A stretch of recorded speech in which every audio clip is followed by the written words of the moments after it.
오늘 말씀 보겠습니다. 고린도후서 5장 17절 말씀과 요한복음 17장 21절과 24절입니다. 있습니다. 그런즉 누구든지 그리스도 안에 있으면 새로운 피조물이라. 이전 것은 지나갔으니 보라 새 것이 되었다. 아버지께서 내 안에 계시고 내가 아버지 안에 있는 것과 같이 그들도 하나가 되어서 우리 안에 있게 하여 주십시오. 그래서 아버지께서 나를 보내셨다라는 것을 세상이 믿게 하여 주십시오. 나는 아버지께서 내게 주신 영광을 그들에게 주었습니다. 그것은 우리가 하나인 것과 같이 그들도 하나가 되게 하려는 것입니다. 내가 그들 안에 있고 아버지께서 내 안에 계신 것은 그들이 완전히 하나가 되려 하는 것입니다. 이것은 또 아버지께서 나를 보내셨다라는 것과 아버지께서 나를 사랑하신 것 같이 그들도 사랑하셨다라는 것을 세상에 알게 하라는 것입니다. 아버지께서 내게 주신 사람들도 내가 있는 곳에 나와 함께 있게 하여 주시고 창세 전부터 아버지께서 나를 사랑하셔서 내게 주신 내 영광을 그들도 보게 하여 주시기를 빕니다. 아멘. 부활주일 오늘 말씀은 그리스도 안에 있는 나라는 제목입니다. 그리스도 안에서라는 그런 단어에는 기독교의 핵심 진리가 담겨져 있습니다. 그래서 신약 성경에서만 무려 140번 정도가 기록되어 있는 것을 보게 되어집니다. 그리스도 안에서라는 것은 어떤 공간에 들어가 있는 그러한 것만이 아니라 그리스도와 연합되어지고 일치되어지고 하나된 그러한 상태를 의미하고 있습니다. 그래서 이 비밀이 너무나 놀라운데요. 세상 사람들이 아니 예수라는 사람이 로마의 군인들에 의해서 죽게 된 것, 피 흘리신 것, 십자가에 달린 것이 왜 네가 그것을 말미암아 구원받았다라고 이야기하느냐. 또 예수님이 부활한 그런 사건들이 너하고 무슨 상관인데 네가 그것을 기뻐하고 또 새로운 생명을 얻었다라고 말하느냐 라고 하는 그 핵심 원리가 바로 그리스도 안에서라는 것입니다. 그리스도와 연합되어지고 하나 되어지고 일치되어졌기 때문에 예수님이 십자가에 달리셨을 때 내가 되어지게 되고 또 죽으신 것이 내가 죽어지게 되어진 것이고 예수님이 지옥에 간 것이 바로 나의 그러한 죄의 값으로 말미암아 지옥에 가신 것입니다. 또 뿐만 아니라 예수님이 부활한 것들도 내가 예수님과 함께 부활했으므로 내가 하나님의 생명을 갖고 하나님의 자녀 되었다라고 말하고 있는 것입니다. 이것은 하나님이 우리를 구원하기 위해서 하나님이 행하신 그러한 일입니다. 이 구원의 원리가 바로 그리스도 안에서의 이 원리 가운데 존재하게 되어지는 것이죠. 이 그리스도 안에서라는 것을 이해하게 되어지면 예수님이 행하신 모든 것이 나를 위해서 한 것임을 우리는 깨닫게 되어집니다. 그래서 내가 예수님과 연합되었기 때문에 하나 되었기 때문에 나의 모든 죄가 예수님이 짊어지게 되어진 것을 우리가 알 수 있죠. 그리고 죄로 인해서 그 죄를 심판을 받으시고 십자가에 달려서 모든 죄를 예수님이 십자가로 말미암아 죽으심으로 대속하게 되어졌습니다.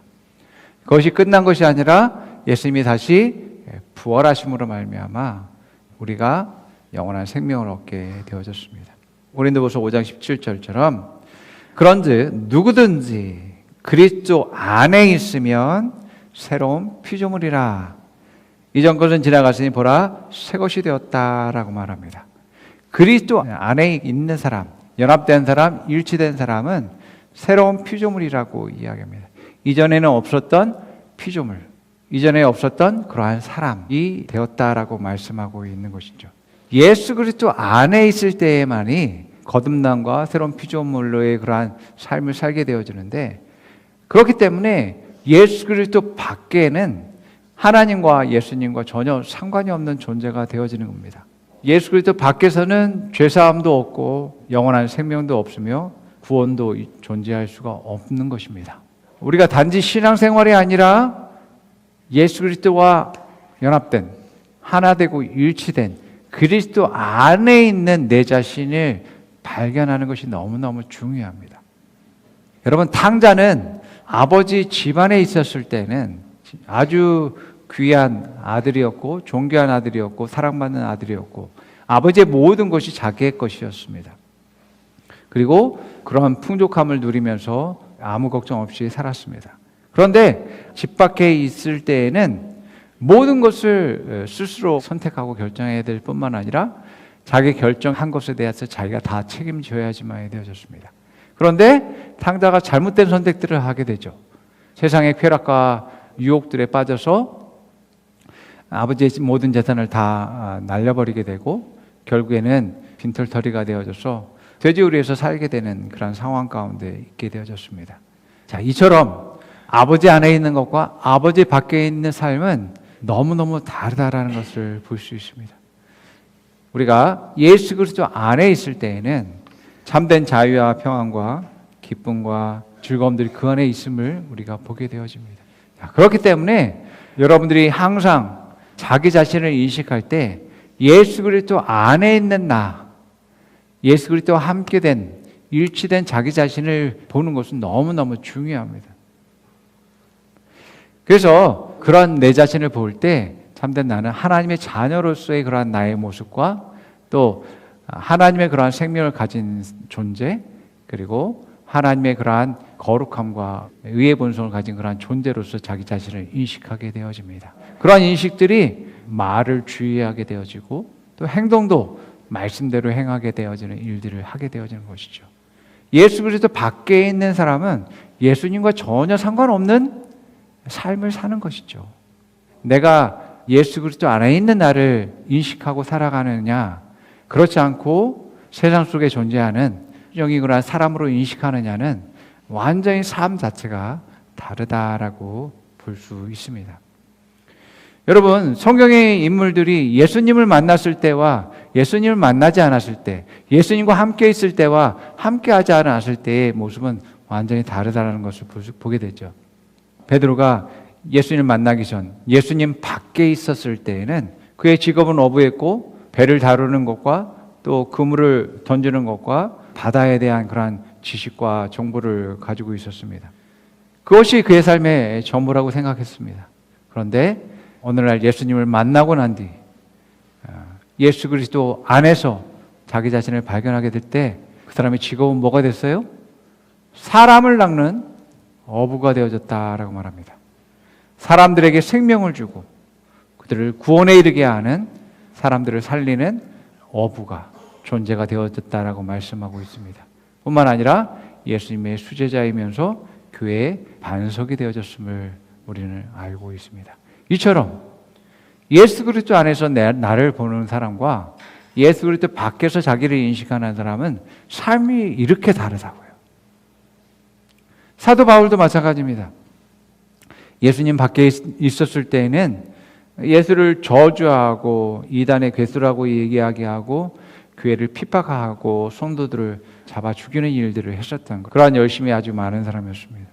그런데 그가 예수님을 만나고 나서 예수님 안에서 자기 자신을 발견할 때 그는 이방인들의 사도이고 또 교회를 세우는 자이며 지도자들을 양성하고 세워서 정말 많은 나라에 복음을 전파하는 그러한 전도자의 그러한 사명을 감당하는 그러한 사람으로 바뀐 것을 보게 되어집니다. 여러분들이 그리스도 안에서 내 자신을 발견하게 되면 오늘 고린도후서 5장 17절에 뭐라고 말해요? 그리스도 안에 있으면 새로운 피조물이라고 얘기합니다. 이전에는 없었던 그러한 존재라고 말하고 있습니다. 여러분이 그리스도 안에 있으면 여러분 과거의 모든 것은 다 버리시기 바랍니다. 여러분은 그리스도 안에서 여러분들이 자기 자신을 계속 발견하게 되면 나는 과거의 내가 아니야. 나는 완전히 새롭게 창조된 그러한 존재야라는 것을 여러분들이 인식하고 깨달아야지만 되어집니다. 그게 너무너무 중요합니다. 많은 사람들이 과거의 실수와 잘못과 연약함과 문제들 그것들을 계속 잡고 있기 때문에 앞으로 나아가지 못하고 있는 모습들을 보게 되어집니다. 하나님의 자녀로서 자기 자신을 인식할 때 더 우리는 하나님 뜻을 따라서 나아가게 되고 또 도전과 열정을 가지고서 비전을 가지고 나아가는 그러한 사람이 되어지죠. 그래서 그리스도 안에서 나를 보는 사람은 자기의 말씀으로 인해서 자기의 그냥 육신적인 능력과 지식과 경험만이 아니라 하나님의 말씀으로 자기 자신의 생각과 사고방식으로 삼고 또 그들의 모든 삶에서 하나님의 능력으로 살아가는 존재가 되어졌음을 말하고 있는 것입니다. 여러분들이 그리스도 안에서 내가 누구인지를 더욱더 깨닫고 더 성장과 발전을 이룰 수 있는 여러분 되기를 축원합니다. 자, 여러분, 하나님은 놀라우셔요. 어떤 종교도 그 신이 자기를 예배하고 또 사랑하는 이들에게 자기 자신이 전부를 주었다라고 하는 것을 본 적이 없습니다. 오직 하나님만이 자기 자신을 주시는 분이십니다. 그것을 또 기뻐하시는 분임을 우리는 성경을 통해서 보게 되어집니다. 여러분, 창세기에 보게 되면 하나님이 세상을 창조하시고 사람을 지으신 뒤에 그들을 흙으로만 만든 게 아니라 자기 자신을 그 사람에게 불어넣어 주시는 것을 보게 됩니다. 그 코에 생기와 하나님의 생명을 넣어 주었습니다. 그리고 그들을 보고 기뻐하셨죠. 그들을 낳았을 뿐만 아니라 그들과 함께 동행하는 그러한 시간들을 보냈습니다. 세상은 하나님과 동행하는 그러한 사람을 보고 또 하나님의 형상을 그들을 통해서 보았을 것입니다. 하나님이 창조한 모든 것을 아담과 하와에게 주셨고 또 그들이 부르는 대로 그들의 정체성과 이름이 되어졌다라고 말씀하는 것을 보게 됩니다. 하나님께서 한 민족을 선택하죠. 아브라함을 통해서 이스라엘 민족을 만드는 것을 보게 됩니다. 하나님은 그 백성을 하나님 백성으로 삼고 그들과 함께 하는 그런 삶을 사셨어요. 하나님이 성막 가운데 지성소에서 임재하고 계시고 그들과 함께 동행하는 삶을 사는 것을 보게 되어집니다. 그들과 함께 하면서 그들을 먹이고 또 입히고 인도하고 보호하셨습니다. 이렇게 이스라엘 백성과 함께 하면서 결국에는 하나님께서 하나님의 본체이신 예수 그리스도를 이 땅 가운데 보내셔서 천국 복음을 전하고 사람들을 가르치고 병든 자를 치유하고 그들을 살리는 일들을 했습니다.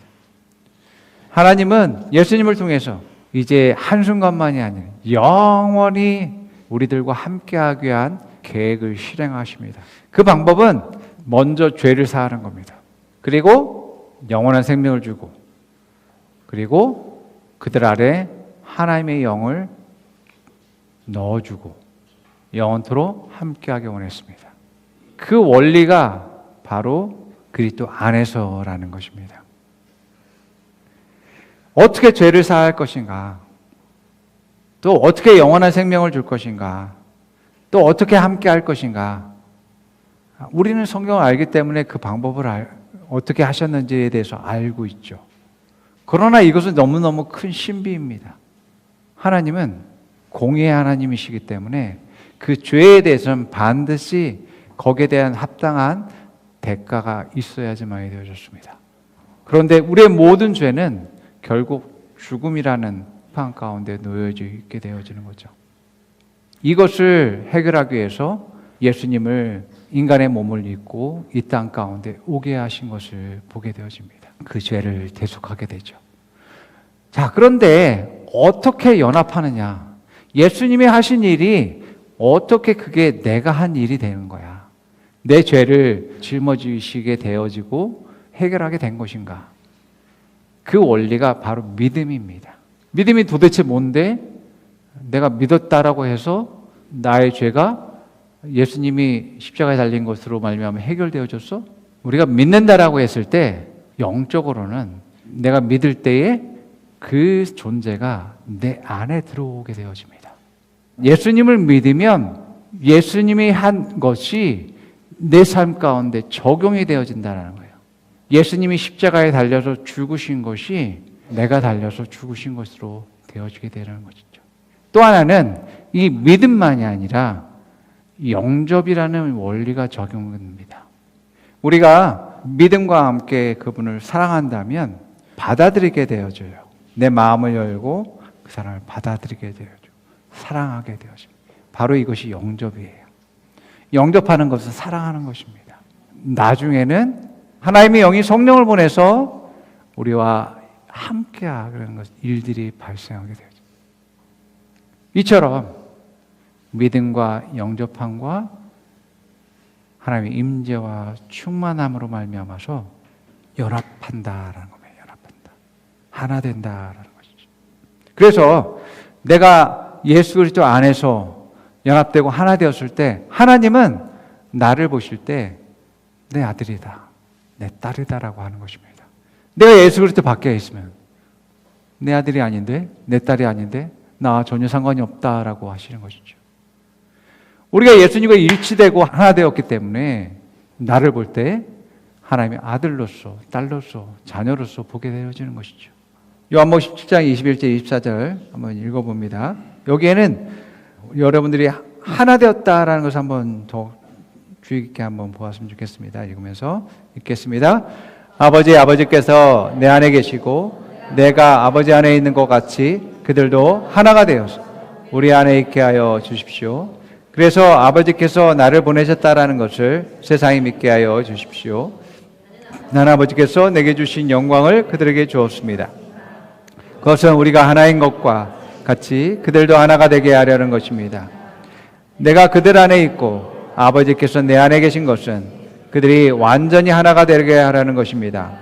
이것은 또 아버지께서 나를 보내셨다라는 것과 아버지께서 나를 사랑하신 것 같이 그들도 사랑하셨다라는 것을 세상이 알게 하라는 것입니다. 아버지께서 내게 주신 사람도 내게 있는 곳에 나와 함께 있게 하여 주시고 창세 전부터 아버지께서 나를 사랑하셔서 내게 주신 내 영광을 그들도 보게 하여 주시기를 바랍니다. 예수 그리스도 안에서 우리가 하나 되어졌다면 우리는 아버지와도 연합되어졌고 하나 됐음을 말하고 있습니다.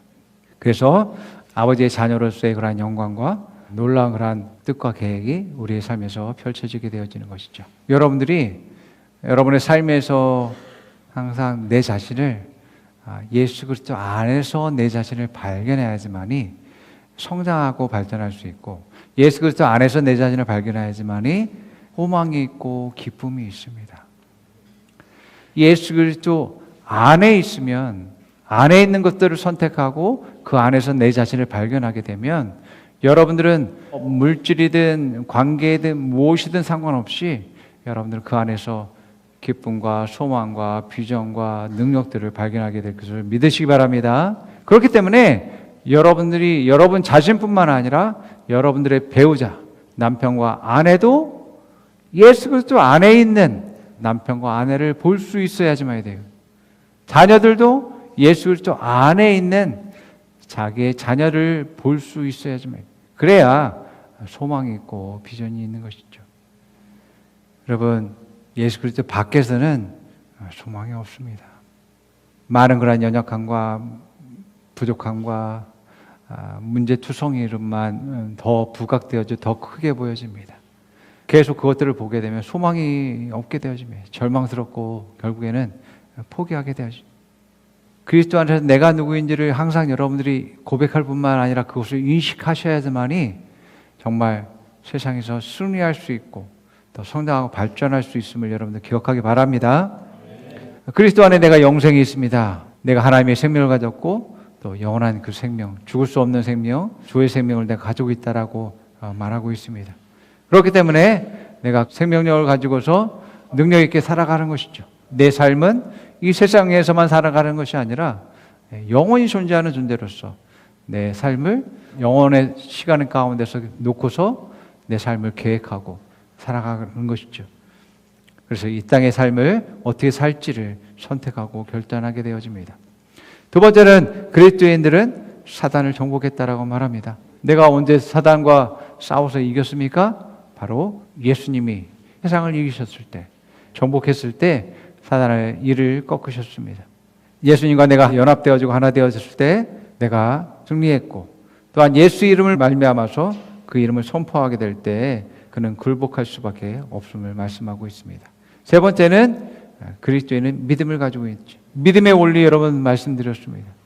그 말씀을 내가 믿을 때 내가 행하게 되어지고 그 행함으로 말미암아 말씀이 역사하게 되어지게 됩니다. 그래서 그 믿음이 산을 움직이는 능력이 있고 또 세상을 이기게 된다라고 말하고 있습니다. 그러므로 내가 내 능력과 지혜만이 아니라 말씀을 선택하고 믿음으로 행동할 때 말씀의 결과는 내 것이다 라고 할 수 있는 것이죠. 나는 하나님의 의로 의롭게 되어졌습니다. 나는 의인입니다.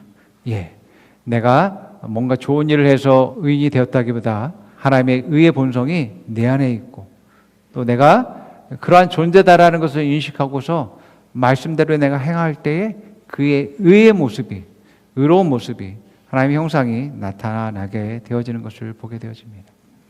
또 다섯 번째는 나는 모든 것을 탁월하게 할 수 있는 그런 은혜가 있습니다.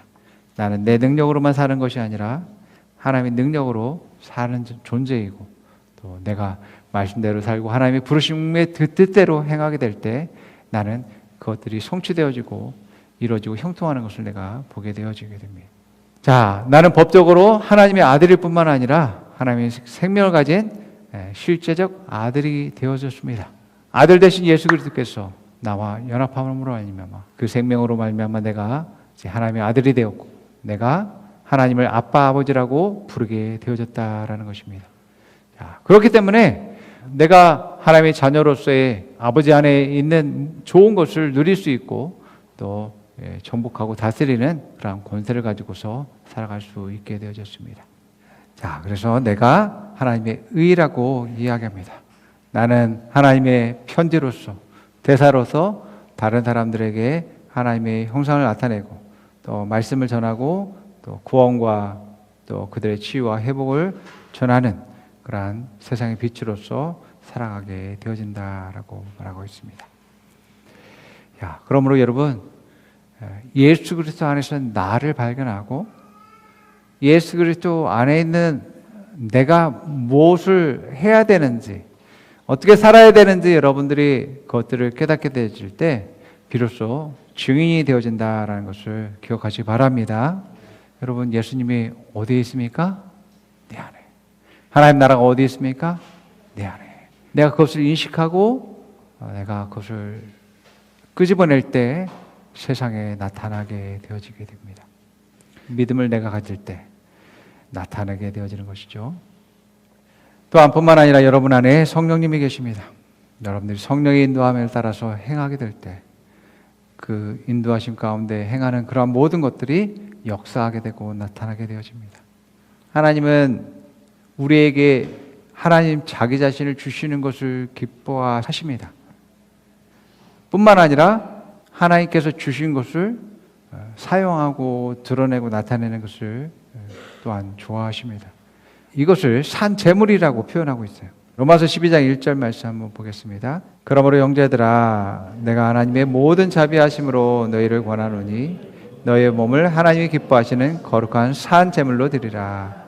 이는 너희가 드릴 영적 예배니라. 하나님이 하나님 자신을 주시기를 기뻐하셨다면 우리가 하나님께 가장 존귀와 영광을 드릴 수 있는 것은 마찬가지입니다. 내 자신을 드리는 것입니다. 가장 하나님에게 있어서 존귀한 선물, 기쁨의 선물은 바로 내 자신을 드리는 것입니다. 여러분 하나님은 가장 좋은 것을 우리에게 주시기를 원하시는데 하나님의 소유한 하나님의 것을 우리에게 주시기도 원하시지만 무엇보다도 자기 자신을 주시기 원하십니다. 여러분 온 우주에 또 하나님에게 있어서 가장 존귀하고 영광스럽고 귀한 것이 무엇이겠습니까? 바로 하나님 자신입니다. 왜 하나님은 하나님 자신을 주시기를 기뻐하실까? 하나님이 여러분 한 사람 한 사람을 사랑하기 때문에 그렇습니다. 물론 하나님이 여러분들에게 물질을 줄 수도 있고 또 다양한 것들을 주실 수도 있겠죠. 그러나 정말 하나님은 가장 가치 있고 중요한 것을 주시기를 원하시는데 바로 하나님 자신을 주시는 거죠. 하나님 자신을 주신 것은 우리가 정말 값으로 따질 수 없는 아주 중요하고 가치 있는 것을 받았다라는 것을 우리가 알 수 있습니다. 하나님은 무엇보다도 나를 사랑해서 하나님 자신을 주셨죠. 또 뿐만 아니라 하나님은 내가 너에게 나를 준 것은 내가 너와 함께 있다라는 것을 깨닫고 내 안에 있는 하나님을 내가 밖으로 세상에 나타냈으면 좋겠다라고 하는 것입니다. 우리는 안에 있는 것을 밖으로 드러낼 수밖에 없습니다. 우리의 말하는 모든 것은 내 안에 있는 것입니다. 안에 있는 것들을 끄집어내서 이제 말하고 행동하게 되어지는 것이죠. 내 안에 하나님이 없다면, 내 안에 예수님이 없다면 우리는 그것을 나타낼 수가 없죠. 말할 수가 없죠. 내 안에 하나님의 생명이 없다면 그것을 전할 수가 없게 되는 거죠. 자, 이처럼 하나님은 가장 하나님이 가치 있고 존귀하게 여기는 것을 나타내기 원합니다. 여러분, 하나님이 가장 귀중하게 여기고 소중하게 여기고 가치 있게 여기는 것이 무엇일까요? 하나님은 하나님 자신을 보기를 기뻐하시는 분이십니다. 왜요? 가장 존귀하고 아름답고 모든 영광이 하나님에게 있기 때문에 그렇습니다. 우리 개인적으로도 영광스러운 것이 하나님을 주신 것인데, 우리를 통해서 하나님이 원하시는 것은 나를 통해서 하나님을 보는 거예요. 하나님의 영광을 보는 것입니다. 예수님이 우리의 죄를 대속하시고 부활하셔서 우리에게 하나님의 생명을 주신 그 사건들이 내 안에 계신 그 하나님을 세상 가운데 증거하고 나타내기 위한 하나님의 놀라운 뜻과 계획이 있다는 것을 기억하면 좋을 것 같아요. 내가 생명을 얻은 것뿐만 아니라 더 풍성히 얻는 것, 다른 사람에게도 생명을 주고 또 그들을 성장을 위해서 노력하는 그것을 통해서 하나님의 영광이 나타나고 하나님의 사랑이 증거되어지고 또 하나님의 은혜가 널리 전파되어지는 것을 하나님이 원하신다라는 것입니다. 단지 이 부활절이 성찬식이나 예수님의 단순한 대속에서 끝나는 게 아니라 내가 어떻게 주님과 연합되어지고 하나 되고 일치되어졌고 내 안에 또 내가 주님 안에 함께하고 있고 또 궁극적인 목적이 무엇인지 더욱더 깨달아서 더욱더 여러분들이 세상의 빛이 되어지고 주님을 증거할 수 있는 여러분 되기를 축원합니다. 함께 고백해 봅니다. 하나님은 나에게 모든 것을 주셨습니다. 하나님은 자신의 모든 것을 주셨습니다. 예수님을 주셨습니다. 성령님을 주셨습니다. 가장 좋은 것을 주셨습니다. 나는 영생을 가지고 있습니다. 하나님의 생명을 가졌습니다. 나는 그리스도 안에서 의인입니다. 나는 언제나 하나님의 뜻대로 행동할 수 있습니다. 하나님께서 나의 능력이십니다. 나는 모든 것을 할 수 있습니다. 나는 하나님의 실제적 아들이 되었습니다. 나는 하나님의 아들이므로 하나님을 아빠 아버지라고 부릅니다. 나는 이 땅에서 왕과 같이 살아갑니다. 나는 하나님의 대사입니다. 나는 하나님의 편지입니다. 사람들은 나를 보고 하나님을 알게 됩니다. 사람들은 나를 통해 하나님의 살아 역사심을 보게 됩니다. 옆 사람이 말해봅니다. 당신 안에 보물이 있습니다. 하나님의 생명이 있습니다. 말씀이 있습니다. 성령이 있습니다. 성전이 있습니다. 하나님 나라가 있습니다. 이것을 세상에 나타내십시오. 이것을 세상에 나타내십시오. 하나님 당신을 사랑하십니다. 아멘. 기도하겠습니다.